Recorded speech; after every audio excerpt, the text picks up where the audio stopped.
하나님의 가족으로 산다는 것은 하고 조건이 있으니까 결론이 어떻게 나와야 되는지를 이제 생각하셔야 됩니다. 하나님께서 창조한 피조물로서 과거에 예전에는 존재했지만 지금은 존재하지 않는 동물이나 식물의 수는 얼마나 될 것인가? 우리 인생 오래 살지 않았지만 예전에는 보았는데 지금 보지 못하는 것들도 있을 수 있잖아요. 그러나 멸종되었거나 현재 존재하는 것을 정확히 알고 계시는 분은 만드신 분만 알겠지요. 우리 눈에 들어오고 우리가 알고 있는 것만 존재하는 것은 아니잖아요. 우리가 알지 못하는 곳에서 존재를 계속하고 있는 것도 있고 그리고 사라진 것도 우리가 모르는 사이에 있을 수 있다는 것이죠. 그렇지만 오늘까지 멸종되지 않고 실존하고 있다면 그것은 어떤 형태로든지 계속 이어서 태어나고 있다는 증거일 것입니다. 이처럼 자식과 자녀는 반드시 부모의 외모와 성격 그리고 지능 등의 많은 것을 물려받으면서 현재에 실존하는 것이죠. 사람은 사람으로 태어나는 것이고 동물은 동물로 태어나는 것처럼 낳아준 분이 있고 낳아준 것이 있기 때문에 자식이라는 것이 새끼라고 하는 것이 존재한다는 것입니다.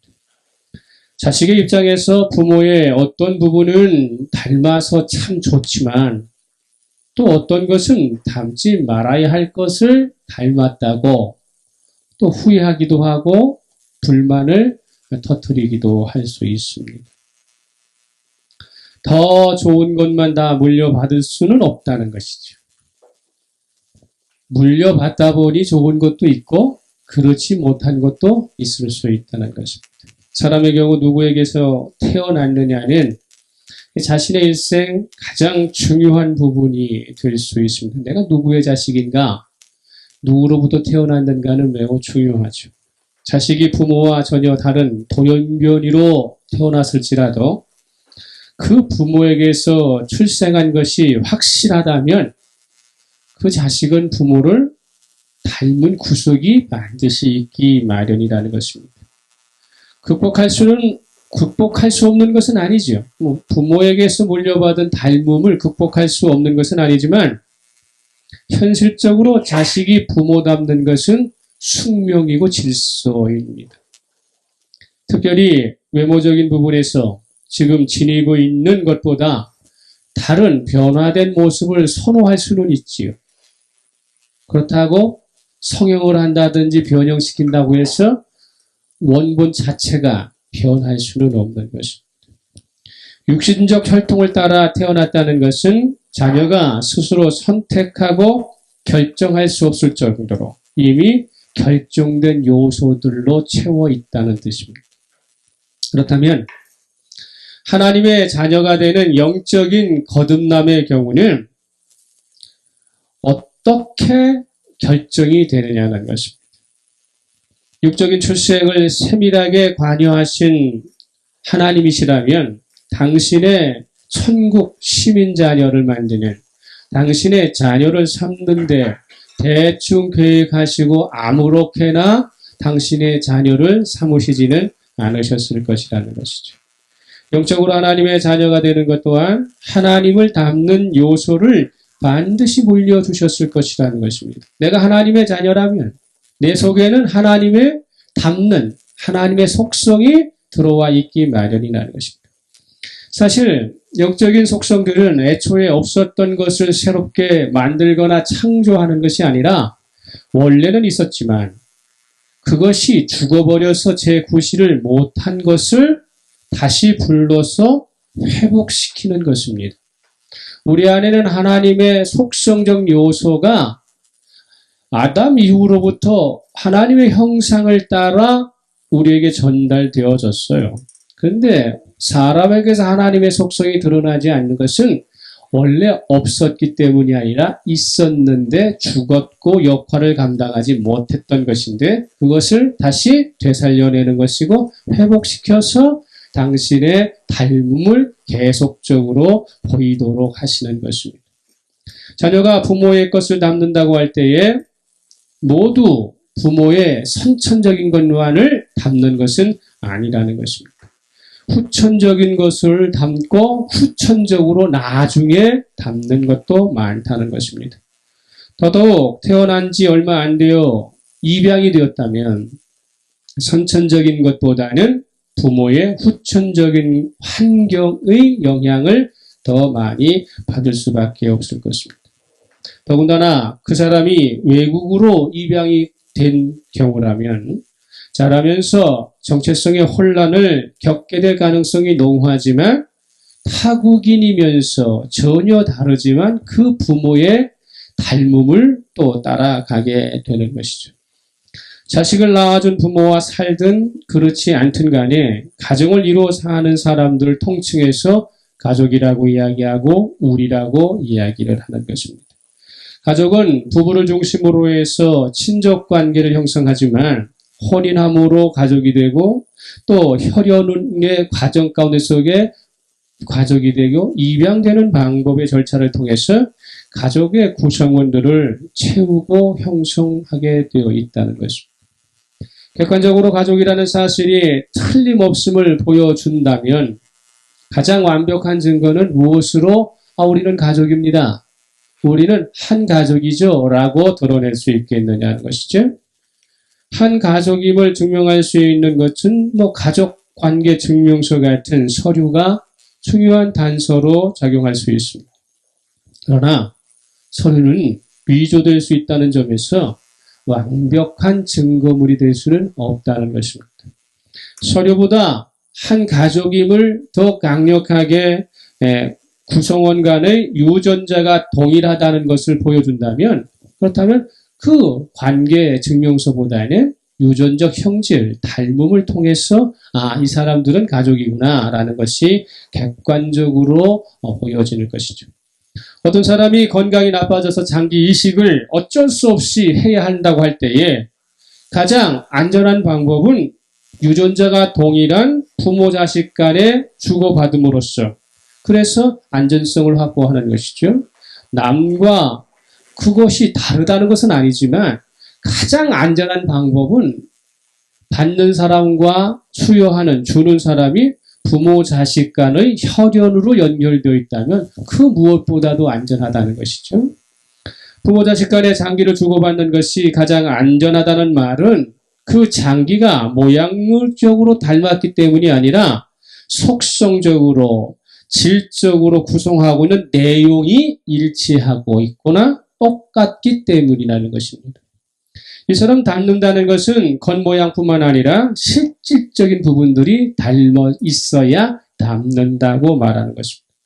마찬가지로 하나님께서 우리를 당신의 가족으로 삼으실 때에 당신의 가족의 구성원으로 우리를 편입시켜 주실 때에 그저 단지 생명록에 등록해 주시고 등재해 주시는 방법으로가 아니라 당신만이 가지고 있는 특성, 속성, 실질적인 것을 인식해 주시는 방법으로 전달해 주시는 방법으로 하나님의 구성원이 되게 하신다는 것입니다.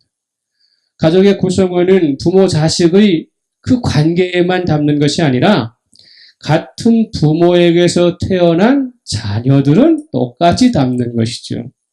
똑같은 부모에게서 태어난 형제자매를 같은 핏줄이라고 부르는 이유가 여기에 있는 것입니다. 같은 핏줄로 연결되었다면 그러면 담는 구속도 비슷할 것이다 라는 것이죠. 오늘 본문에서 사도 요한은 하나님의 가족으로 사는 것에 대해서 말하고 있어요. 하나님의 가족으로 사는 것. 요한일서 3장 2절 상관절에 사랑하는 자들아 우리가 지금은 하나님의 자녀다 이렇게 되어 있어요. 사랑하는 자들아 우리가 지금은 하나님의 자녀다. 하나님의 자녀는 무엇으로 가정의 구성원으로 만드느냐면 사랑한다는 것으로 사랑으로 가족의 구성원이 된다는 것입니다. 가족의 구성원은 하나님의 가족이 되는 것은 사랑하는 것으로 구성되어 있다는 것입니다. 근데 언제냐면 지금이에요. 지금. 즉 다시 말하면 언제나 사랑하는 것은 현재성을 가지고 있어야 한다는 것입니다.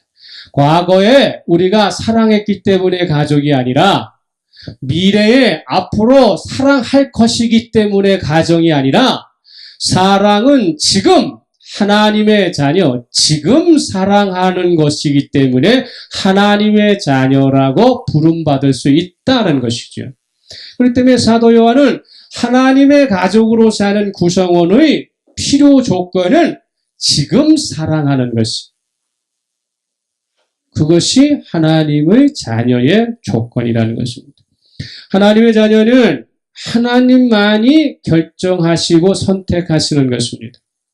여기서 하나님께로부터 났다는 것은 그분이 계획하시는 것에 대해서, 선택하시는 것에 대해서, 섭리하시는 과정에서 하나님만이 전적으로 결정하셨다는 것입니다.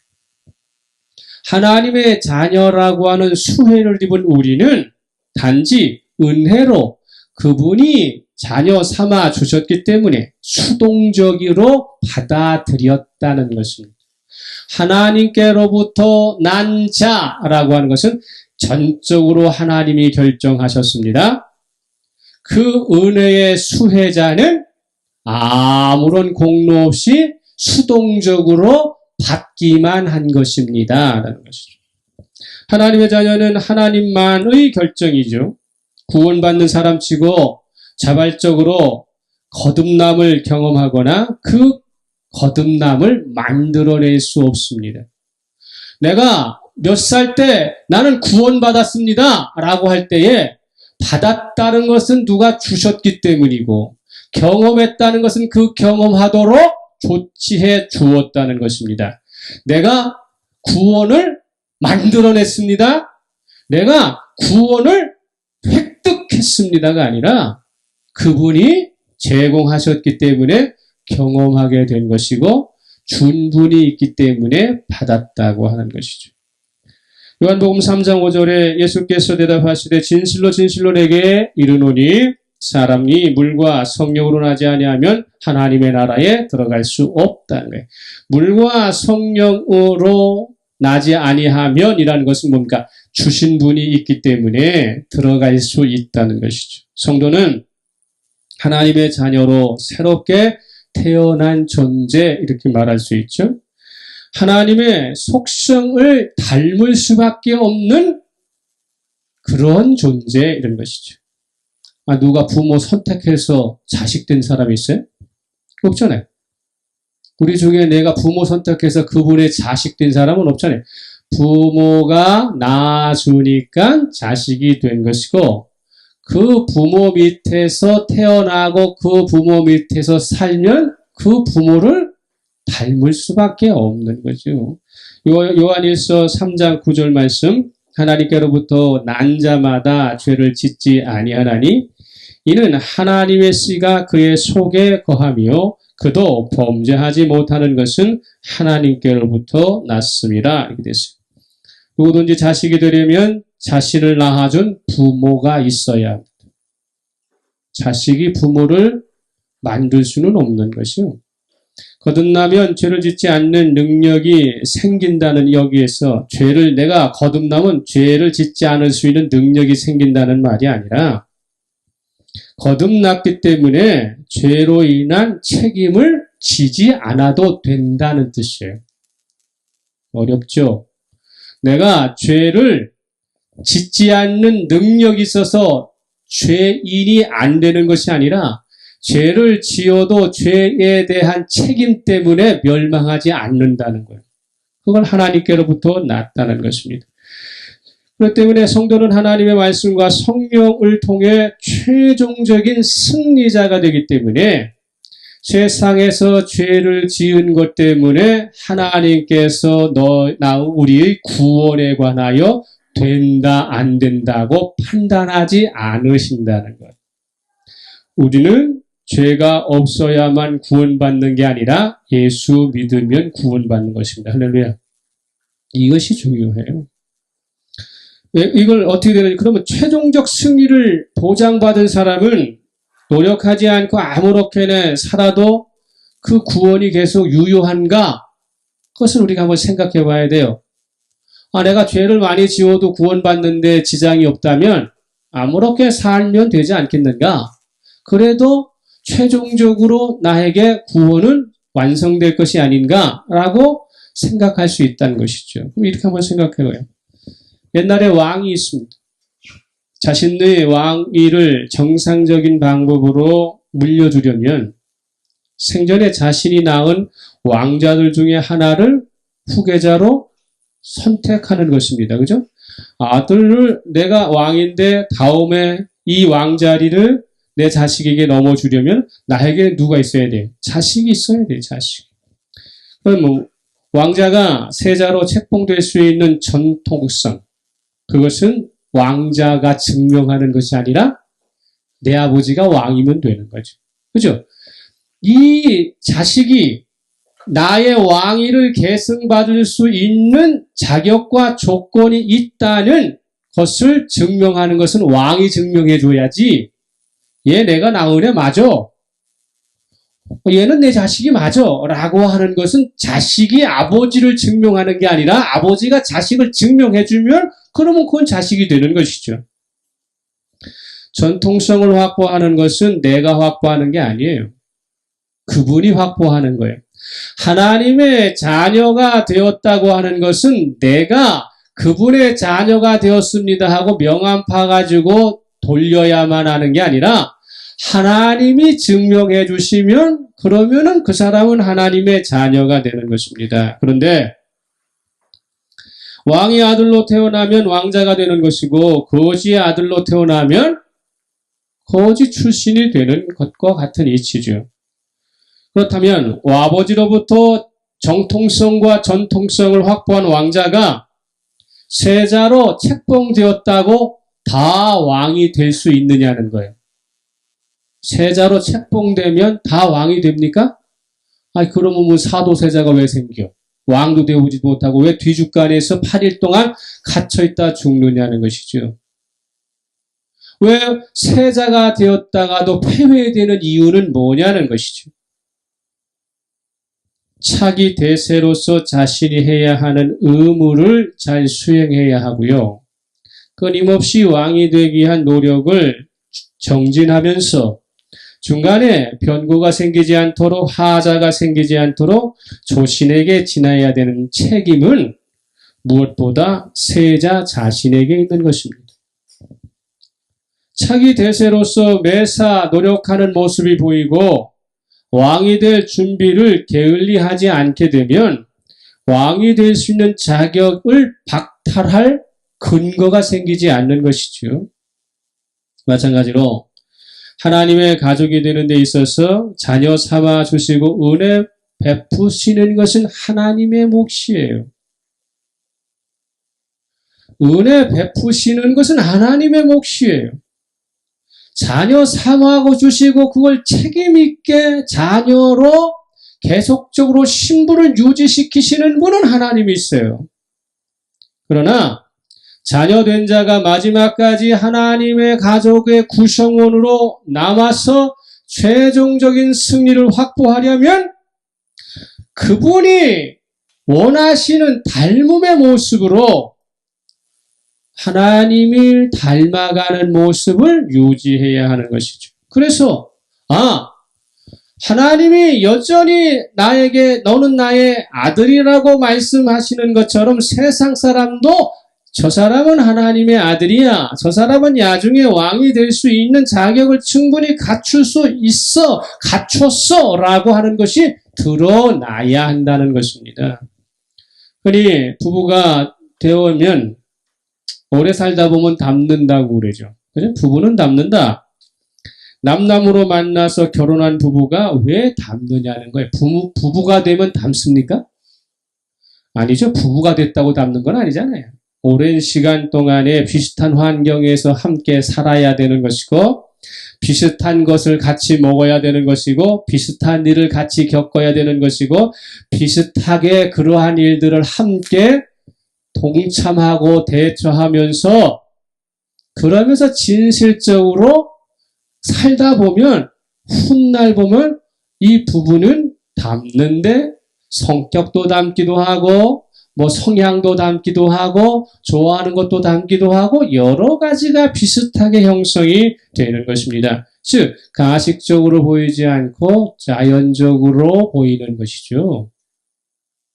그래서 부부를 이렇게 보면은 이 사람과 이 사람이 부부일 것이다라고 하는 게 드러나야 돼요. 보통 사람들이 두 분은 부부시군요. 이게 나야 되는데 전혀 그렇지 않아 보이네요. 라고 하면 그것은 개성이 아니라 잘못 산 것이죠. 하나님의 자녀가 되었다는 것을 내가 확인하고 있다면 다른 사람들이 당신은 하나님의 자녀군요. 당신 아버지랑 똑같이 닮았네. 당신 부모랑 똑같이 닮았네. 라고 들어야 그게 정상적이지. 아이고 저놈은 아버지 엄마가 하나도 안 뺐다면서 같은 음식을 먹고 같은 환경에서 자라고 같은 생각을 하고 같은 생활을 하는 그 상황에서 부모 자식이 닮지 않고 부부가 닮지 않는다는 것은 특별한 경우예요. 외형적으로 닮는 구석이 많은 자식이 이뻐 보일 수 있지 않겠어요? 하나님께서도 외형적일 뿐만 아니라 내면적이고 실질적인 것을 더 많이 닮았다면 그럼 더 좋아하시겠죠. 베드로전서 1장 17절에 외모로 보시지 않고 각 사람의 행위대로 심판하시는 이를 너희가 아버지라 부른즉 너희가 나그네로 있을 때를 두려움으로 지내라 이렇게 얘기하고 있거든요. 아버지가 하나님이라면 자식된 도리로서 그 아버지를 만만하게 봐서는 안 된다는 것이죠. 나그네처럼 자식이지만 하룻밤 지나가다가 주막에서 잘 방을 얻어낸 사람처럼 그렇게 겸손하게 그래서 아버지 얼굴에 똥칠하지 않고 아버지 명예를 똥칠하지 않게 그렇게 좀 살아야 되지 않겠나 이렇게 묻는 것이죠. 외모보다는 내면적이면서 실질적인 것이 하나님과 닮아가는 사람을 성경은 뭐라고 이야기하느냐 하면은 외모적인 것뿐만 아니라 내용적이고 내면적이고 실질적인 것을 닮아가는 그 자녀를 가리켜서 3절이에요. 주를 향하여 이 소망을 가진 자. 그러니까 하나님을 닮아가는 사람을 가리켜서 성경은 뭐라 말한다? 주를 향하여 소망을 가지고 있는 자이다. 이렇게 말하는 것입니다. 그렇기 때문에 우리가 이 소망을 가진 자에게는 무엇이 따라오느냐 하면은 깨끗함이 따라온다는 거예요.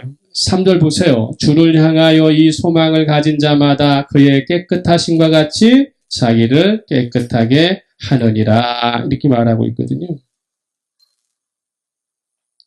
왜냐하면요. 주를 향한 소망을 가진다는 말은 뭐냐면 자신이 처한 현실이 아무리 힘들어도 주눅들지 않는다는 거예요. 당당하게 살게 하는 원동력이라는 것이죠.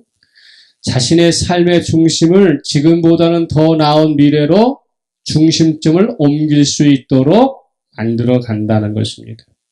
소망을 이루어 주실 분은 하나님이시기 때문이죠. 나의 이 굴절되어 있고 어려운 환경을 극복시켜 주실 분은 궁극적으로는 하나님이시기 때문에 하나님이 나의 아버지라면 지금 내가 가지고 있는 현실적 두려움과 염려와 근심거리가 문제가 되지 않는다는 거예요. 그 아버지가 나의 진짜 아버지라면. 그런 뜻이거든요. 소망이라는 건 그런 것 아니에요? 극복될 수 있다. 할렐루야. 하나님이 나의 아버지시면 극복될 수 있다. 이게 자신감이죠.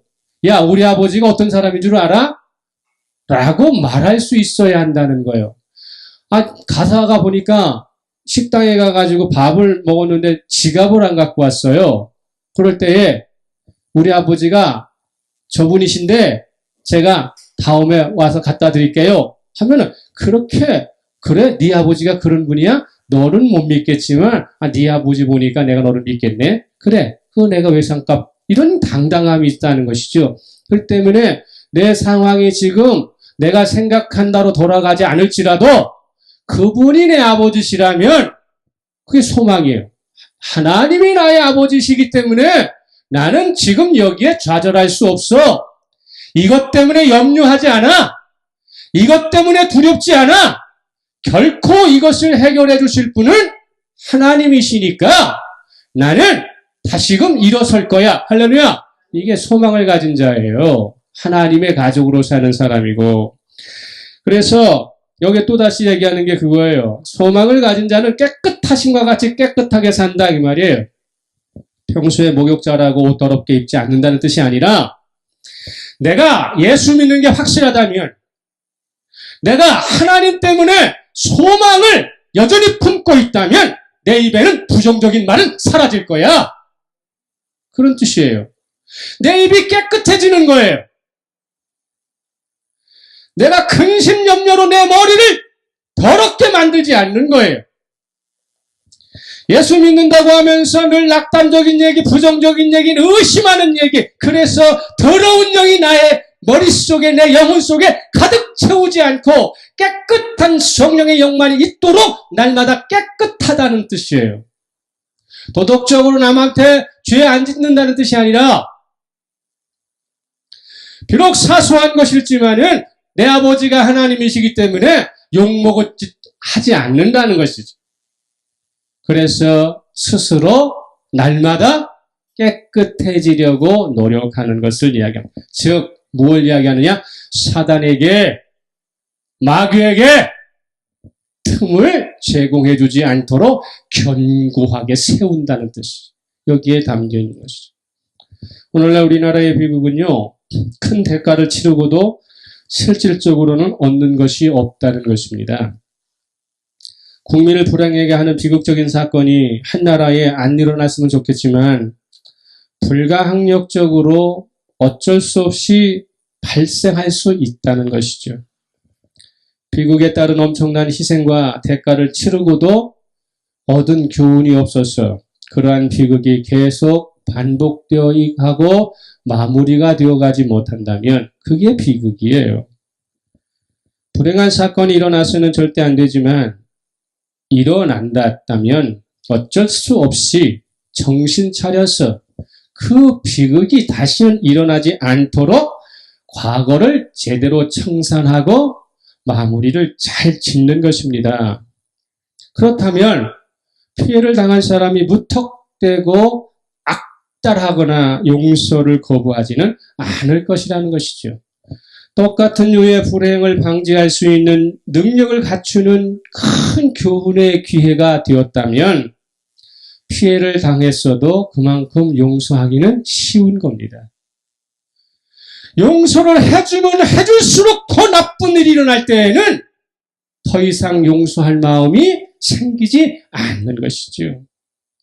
용서는요, 하는 쪽에서가 아니라 받는 쪽이 납득할 수 있는 방법으로 용서하는 것이고, 피해자가, 피해 입은 사람이 이제 그만 용서를 빌어도 된다라고 말할 때까지 지속적으로 사과하는 것입니다. 그게 사랑이고 용서고 정의예요.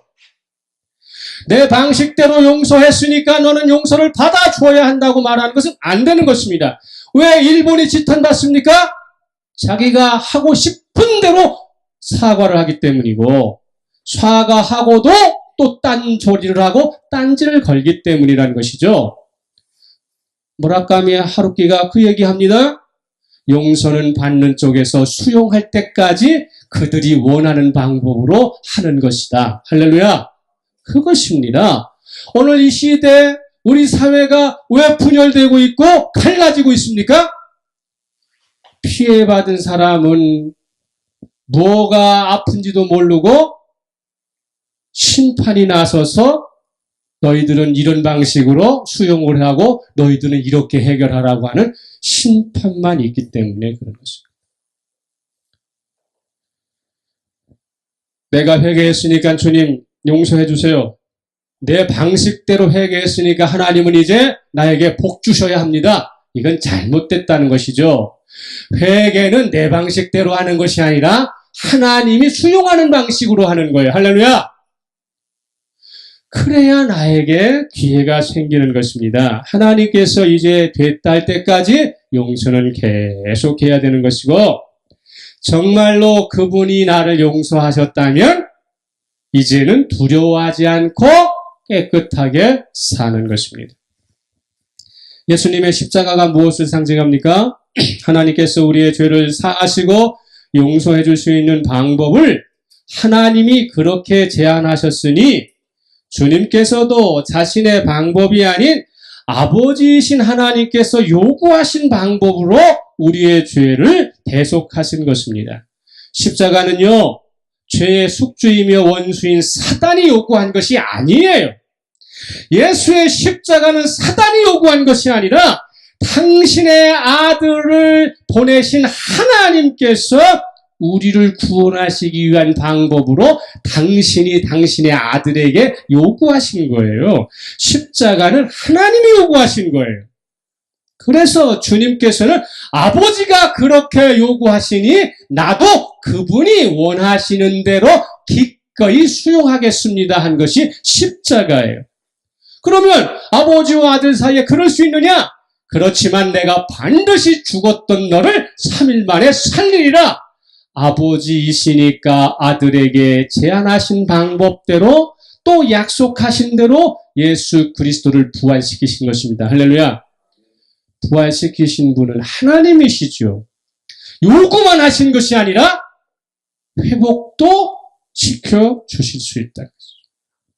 하나님의 가족의 구성으로 이 세상을 살 때에 우리는 아직도 다 드러나지 않은 것들이 많기 때문에 속단하기 쉽습니다. 절망하기 쉽습니다. 그리고 낭망하기 쉽습니다.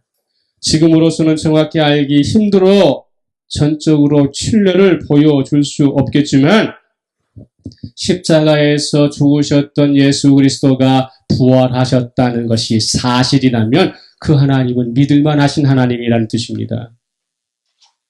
죽었던 자를 살리는 그 능력은 너희들에게 약속했던 모든 것은 다 이루어줄 거야. 너희들에게 최종적인 승리를 나는 보장할 수 있어 라는 말입니다.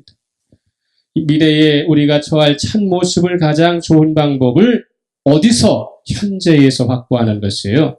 나중에 가서 내가 그거 확보하죠가 아니라 지금 이 자리에서 확보하는 것입니다. 하나님을 향한 믿음이 그것입니다. 가족 구성원에게 그 무엇보다 중요시되고 처음부터 요구되었던 것은 그래서 사랑이라는 것이에요. 네가 나를 정말로 사랑한다면 그렇다면 두려울 게 뭐가 있니? 염려될 게 뭐가 있니? 네가 나를 사랑하는 것이 맞다면 너에게 철천지 원수이지만 그도 사랑해. 그러면 내가 너를 확실하게 보장해 줄 거야 라는 것이죠. 마지막으로 하나님의 가족으로 살면서 구성원 간에 절대 따라해서는 안 되는 게 있어요. 그것이 뭐냐면 동생 아벨을 죽인 가인처럼 모순적으로 가증적으로 행동하지 말라는 것입니다.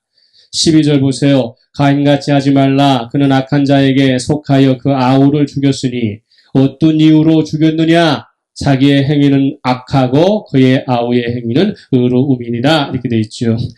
가인의 어떤 점을 따르지 말아야 하는가? 동생 아벨만 하나님께 제사를 드린 것이 아니라 가인도 하나님께 제사를 드립니다. 두 사람의 제사의 결과는 다르게 나타나요. 아벨의 제사는 하나님께서 받으시고 가인의 제사는 받지 않으셨습니다. 하나님께서 아벨의 제사를 받으셨다는 것은 하나님과 아벨이 제사를 통해 모두 만족했다는 뜻이에요. 그러나 가인의 제사를 받지 않으셨다는 것은 하나님이나 가인이나 모두 만족할 수 없었다는 뜻이에요. 가인의 불만의 원인은 아벨에게 있지 않습니다. 하나님께 찾아야 해요. 왜 내 제사를 받지 않으셨습니까? 라고 하는 불만은 아벨에게 있는 게 아니에요. 가인에게 있는 것이죠. 하나님께 있는 것입니다. 가인은 불만의 당사자를 찾아서 문제 해결을 하지 않고 전혀 관계없는 아벨에게 화풀이를 하고 있는 것이죠. 하나님이 자신의 제사를 안 받으신 것은 자신과 하나님과의 관계가 잘못되었기 때문이 아니라 아벨 때문이라고 하는 피해의식을 받은 거예요. 아벨이 자기보다 더 믿음 있는 행위를 한 결과라고 해석한 것입니다. 아벨이 자기보다 믿음이 없었으면 하나님은 자기 것을 분명히 받으셨을 것인데 이놈이 나보다 더 제사를 잘 드렸네? 그래서 이분이 하나님은 내 걸 포기하고 아벨 걸 받았다는 그건 잘못된 생각이에요. 하나님께서 아벨의 제사에도 문제가 있다면 안 받으셨지 둘 중에 하나 좋은 것이고 나은 것이니까 받은 게 아니에요. 이 말은 무슨 얘기냐? 동일한 공간에서 같은 조건으로 예배를 드려도 하나님께 예배가 드려지는 하나님이 받으시는 예배자가 있고 하나님이 안 받으시는 예배자가 있다는 것입니다. 내 옆 사람이 나보다 믿음이 좋기 때문에 내가 하나님께 내가 혼나는 게 아니고 내 믿음이 안 좋기 때문에 내 예배를 안 받으시는 것이죠. 동료 때문이 아니라 자신 때문이라는 사실이죠.